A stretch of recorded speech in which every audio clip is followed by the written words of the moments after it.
Hello everyone. तो इस video में हम बात करेंगे 7 महीने में प्रीलिम्स की तैयारी कैसे कर सकते हैं। देखो, वैसे तो हमारे पास अभी 9 महीने बाकी हैं प्रीलिम्स एग्ज़ाम के लिए, जो कि 24 मई को है। लेकिन अगर आप ज़ीरो से भी शुरू कर रहे हो और आपने पहले पढ़ा भी हुआ है, फिर भी आप शुरू करना चाह रहे हो प्रीलिम्स की तैयारी, तो मैं आपको बताता हूँ, अगर डेली के आप 5 घंटे दो तो उसके हिसाब से आप 7 महीने में, दैट मीन्स मार्च एंड तक, कैसे कंप्लीट अपना सिलेबस कर सकते हो तरीके से, with PYQ integration and with like all the test that you will be giving. तो आप इस वीडियो को पूरा देखना। जैसे हम अपने प्रोग्राम में मेंटरशिप में कराते हैं, आप उसको भी एक्सप्लोर कर सकते हैं। उसी बेसिस पे हम आपको बताएंगे, ठीक है, किस तरीके से हमें प्रीलिम्स की तैयारी करनी है। तो बात करते हैं प्रीलिम्स के लिए हमें क्या क्या रिक्वायरमेंट्स हैं पहले, ठीक है। तो आप इस वीडियो को पूरा देखना। पहली हमारी रिक्वायरमेंट है वन स्टैटिक सोर्स। हम प्रोवाइड कराते हैं अपने नोट्स, आप कोई भी स्टैंडर्ड बुक को रेफ़र कर सकते हैं।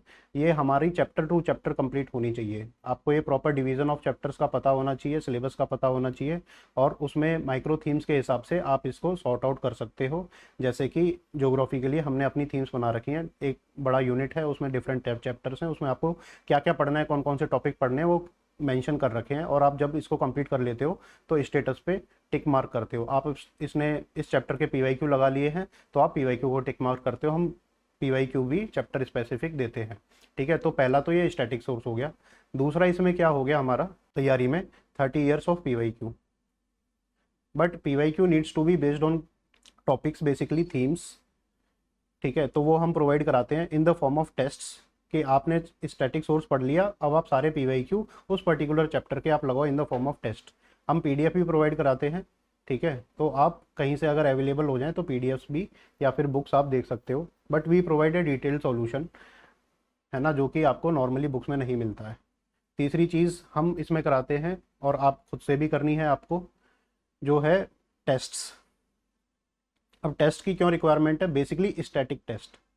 आपको जो टेस्ट सीरीज़ वगैरह मिलती हैं उसमें करंट अफेयर इंटीग्रेटेड रहता है, बहुत ही मतलब ऊपर नीचे टाइप के सवाल आते हैं। You are not sure whether that will come in the exam, but जो भी हमारे टेस्ट रहते हैं वो स्टैटिक सोर्स से आते हैं डायरेक्टली, जिससे आपका जो भी स्टैटिक सोर्स है वो रिवाइज हो जाता है अच्छे से। अब इसमें कितने हम क्वेश्चंस लगवाते हैं अपने टेस्ट में? हम 2200 क्वेश्चन के आसपास लगवाते हैं, जिसमें हमारे 17 जो है सब्जेक्ट स्पेसिफिक टेस्ट रहते हैं, देन 5 हमारे स्टैटिक जो हैं फुल लेंथ टेस्ट रहते हैं, जिसमें सारी सब्जेक्ट हमारी इंक्लूडेड रहती हैं, ठीक है। तो इसका भी स्केड्यूल आपको अवेलेबल है। देन फोर्थ, इसमें क्या करना होता है आपको? करंट अफेयर के लिए बहुत ज़्यादा देखना पड़ता है। करंट अफेयर नॉर्मली जो लोग करते हैं वो किस तरह से करते हैं कि मैगजीन लेते हैं, पूरे महीने की पढ़ते हैं, उसमें 7-8 दिन उनको लग जाते हैं, और फिर लास्ट में उसकी कोई भी कंसाइज जो भी है 365 टाइप, ठीक है, उसको आप लगाते हो और इसको कंसोलिडेट करने की कोशिश करते हो। हालांकि वो एक टेक्निक है जो सक्सेसफुल भी है, लेकिन इसमें क्या है, काफ़ी टाइम लग जाता है।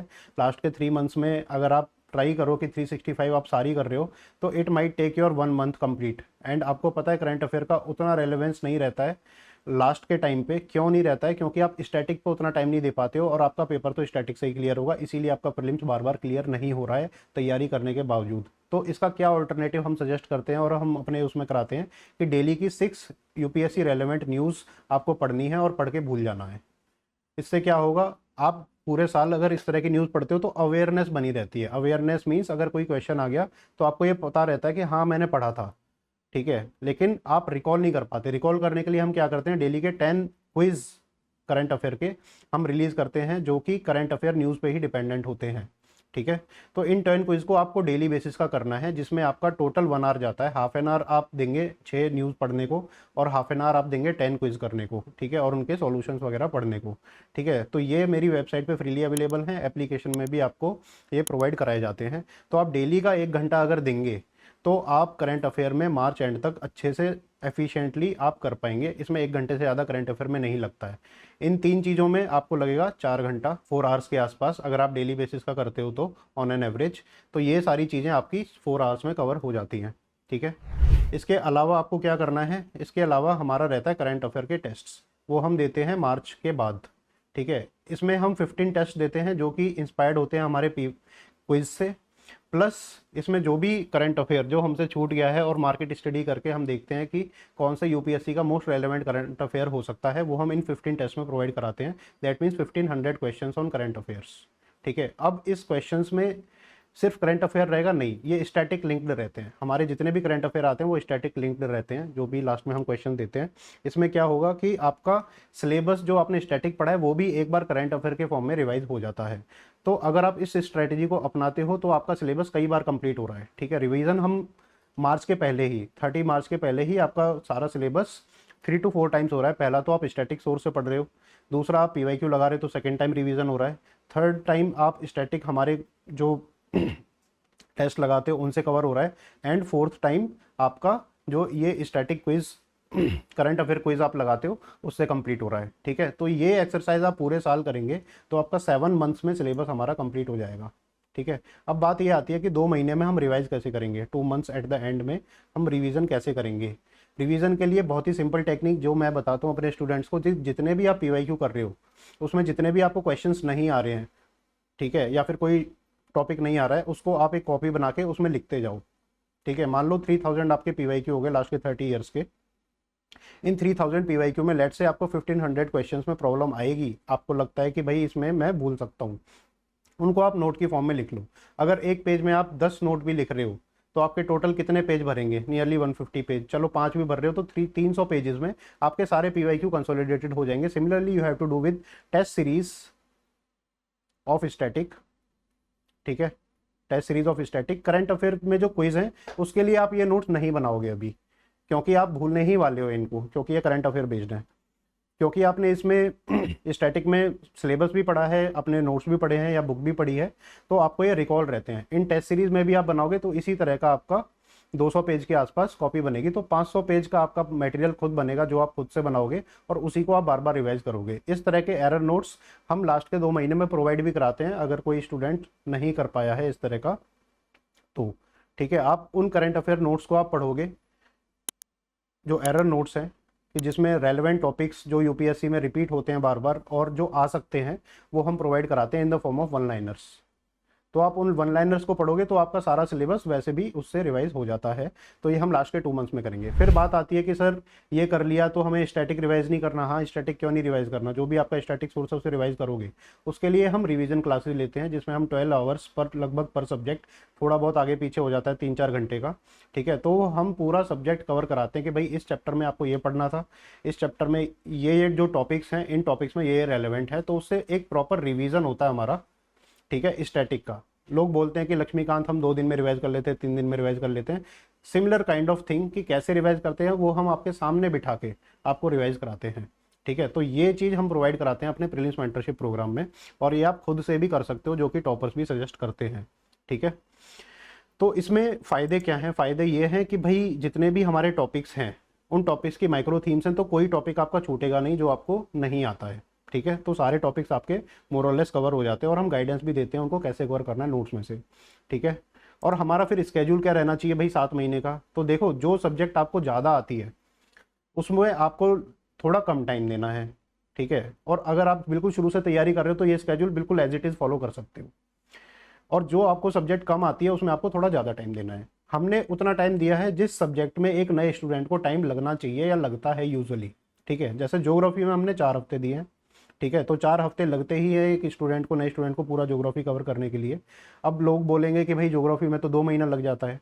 देखो, हम बताते हैं कि चैप्टर में क्या इंपॉर्टेंट है क्या नहीं इंपॉर्टेंट है, और कोई भी जो टॉपिक है उसकी रीजनिंग कैसे बनानी है, दिमाग में उसको रिकॉल कैसे रखना है, अंडरस्टैंड कैसे करना है, वो हम अपनी क्लासेस में बताते हैं। तो उसके बाद इससे ज़्यादा टाइम नहीं लगता है, इंक्लूडिंग पीवाईक्यू डन।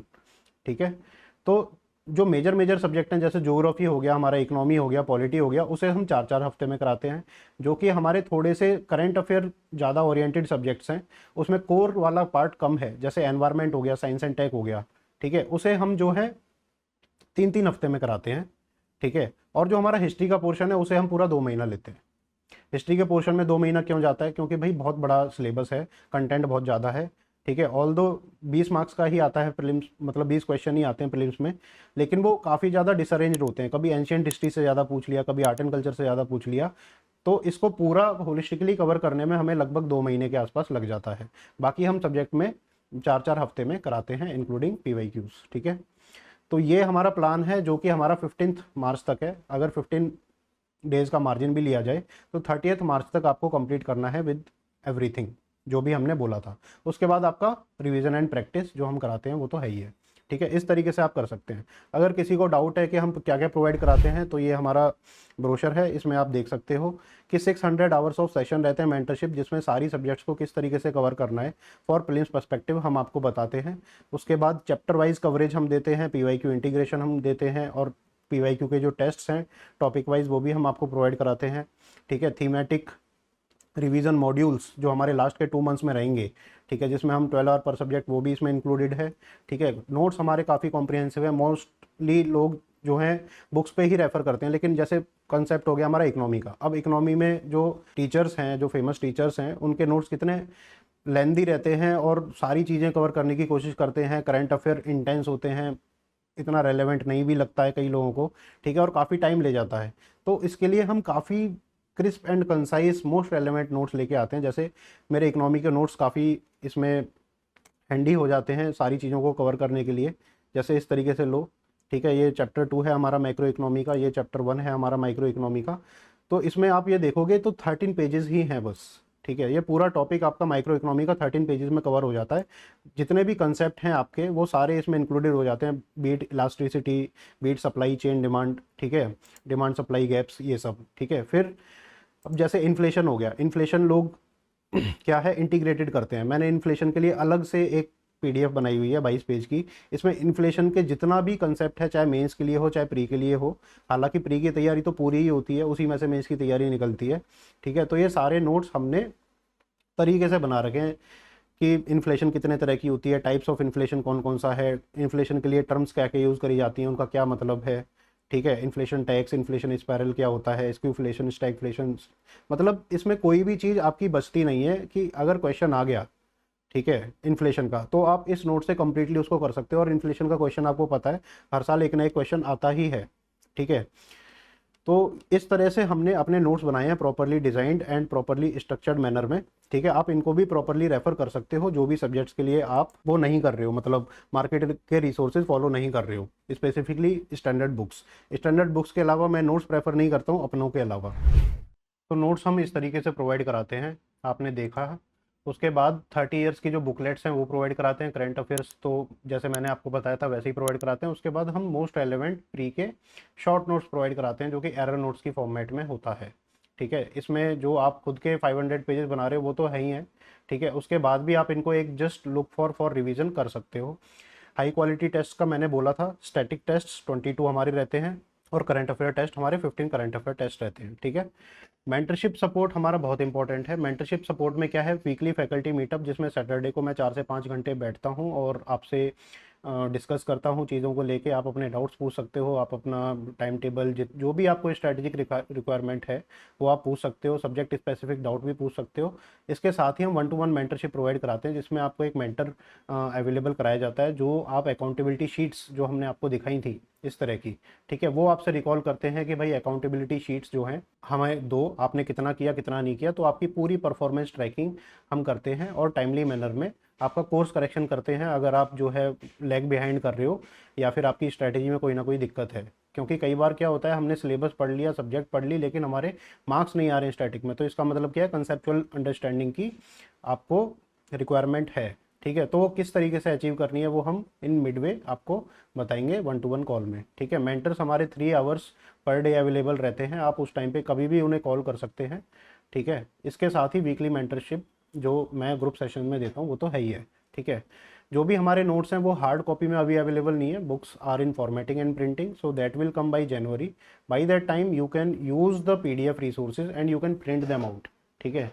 तो इस कॉस्ट में हम इतना ही अभी के लिए प्रोवाइड करा पा रहे हैं, ठीक है। इसके साथ ही आप हमारे चैनल को लाइक करें, सब्सक्राइब करें, ज्वाइन करें और मेंटरशिप प्रोग्राम को बिल्कुल एक्सप्लोर करें आप, क्योंकि ये वन स्टॉप सॉल्यूशन है आपकी सारी प्रीलिम्स की प्रॉब्लम्स के लिए। और कई लोग कह रहे हैं कि एलिमिनेशन टेक्निक्स वगैरह ये सब भी सिखाई जाएंगी। देखो, एलिमिनेशन टेक्निक्स हमारी कंटेंट के बाद आती हैं हमेशा, ठीक है, लेकिन हमने ये देखा है पिछले सालों में कि एलिमिनेशन टेक्निक से बहुत सारे क्वेश्चन सॉल्व हो रहे हैं। अब कई सारी एलिमिनेशन टेक्निक्स के टाइप्स होते हैं। एक तो प्योर एलिमिनेशन होता है कि भाई यूपीएससी के पैटर्न के हिसाब से आप बिल्कुल आंख मीच के तुक्का मार दो, but we do not suggest this is the last resort that we have to go towards, कि वो जब भी काम आता है कि आपके 2 ऑप्शन रिमूव हो गए, 2 में कंफ्यूज हो तब ये लगाओ। लेकिन यूजुअली हम बेस करते हैं अपनी टेक्निक्स को गट फीलिंग पे। गट फीलिंग का मतलब है आप कॉमन सेंस का इस्तेमाल करो, ठीक है, और बेसिक अंडरस्टैंडिंग का इस्तेमाल करो। तो ये जनरल अंडरस्टैंडिंग हमारी क्लासों में डेवलप होती है, हमारे जो जो आप प्रैक्टिस करते हो उसमें डेवलप होती है, ठीक है, जैसे जैसे आप कंटेंट डेवलप करते हो उससे बनती है, ठीक है। तो ये हम डेवलप कराते हैं अपने स्टूडेंट्स में ठीक है। हमारे लास्ट ईयर 200 का बैच था, उसमें 26 के अराउंड स्टूडेंट्स ने प्रीलिम्स क्लियर किया है, ठीक है। तो उनकी डिटेल्स में बिकॉज ऑफ प्राइवेसी रीजंस मैं शेयर नहीं कर सकता, लेकिन मैं आपको खुलेआम बता रहा हूँ and you can just check it out. तो थैंक यू ऑल, मिलते हैं हम नेक्स्ट वीडियो में। इसी के साथ ही आप बिल्कुल कोर्स को एक्सप्लोर करें, मैं ये रिक्वेस्ट करूंगा कि इससे बेस्ट नहीं है मार्केट में, we are the pioneer of this particular strategy and we'll do so. आपकी प्रेपरेशन बहुत अच्छी जाएगी, चाहे आप फर्स्ट टाइम प्रेपरेशन कर रहे हो, चाहे आप सीनियर हो, ठीक है, इन प्रेपरेशन, चाहे आपने कोचिंग भी ज्वाइन कर रखी है, उसके बाद भी आप इस प्रोग्राम को अपनी प्रेपरेशन को बेटर बनाने के लिए बिल्कुल यूज़ कर सकते हो। थैंक यू ऑल, मिलते हैं नेक्स्ट वीडियो में।